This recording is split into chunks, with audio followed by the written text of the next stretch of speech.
రాజకీయ పార్టీలు తన ఎమ్మెల్యేలకు కానీ ఎంపీలకు కానీ పార్లమెంట్లో కానీ శాసనసభలో కానీ ఓటు ఎలా వేయాలి అని చెప్పి ఒక విప్ అనేది జారీ చేస్తారు. ఈ విప్ని వ్యతిరేకిస్తే ఆ, క్రమశిక్షణ చర్యలు తీసుకునే అవకాశం అనేది ఉంటుంది. ఈ విప్ అనేది ఆన్లైన్ విప్ అంటారు. ఆన్లైన్ విప్ అంటే ఏంటంటే సాధారణంగా ఎట్లా ఉంటుందంటే ఒక లైన్ అనమాట. అంటే మీరు తప్పనిసరిగా ఆ సభకు హాజరు కావాలి అట్లా ఉంటుందన్నమాట. ఇది పెద్ద ప్రమాదం ఏం కాదు. తర్వాత 2 లైన్ విప్ ఉంటుందన్నమాట. మీరు అటెండ్ అవ్వాలి, ఓటింగ్లో పాల్గొవాలి అని చెప్పి ఆదేశాలు అనేది ఇస్తారు. ఇది కొంచెం సీరియస్.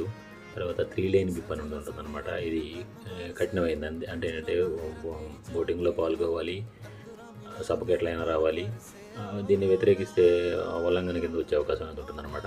ఇట్లాంటి 3 లైన్ విప్ అనేది ఏఐడిఎంకే పార్టీ తన ఎమ్మెల్యేలకు ఇటీవల అసెంబ్లీలో బల నిరూపణకు సంబంధించి తమిళనాడులో జారీ చేసింది. లేకపోతే పార్టీ విప్కి వ్యతిరేకంగా ఓటు వేసినటువంటి 25 మంది ఎమ్మెల్యేల మీద చర్య తీసుకోవాలని చెప్పేసి పళనిస్వామి స్పీకర్కు నోటీస్ అనేది ఇచ్చారు.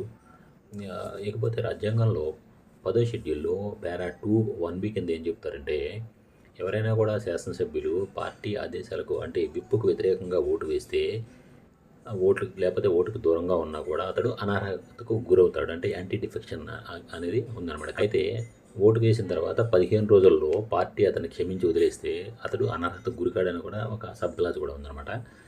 దీన్ని దృష్టిలో పెట్టుకొని అంటే వీళ్ళు ఎప్పుడైతే 25 మంది వీళ్ళలో కొంతమంది 21 మంది అయితే క్షమాపణ అనేది కోరారు. దాన్ని పళనిస్వామి యాక్సెప్ట్ చేయడమే కాకుండా స్పీకర్ని తన నోటీసును ఉపసంహరించుకున్నట్టుగా చెప్పి యాక్షన్ వాళ్ళ మీద తీసుకోవద్దని చెప్పారు. రాజ్యాంగం ఒక వెసులుబాటు కల్పించినప్పటికి కూడా చూస్తుంటే ఈ నిబంధన అనేది దుర్వినియోగం అవుతున్నట్టుగానే చూడాల్సిన అవసరం అనేది ఉంది.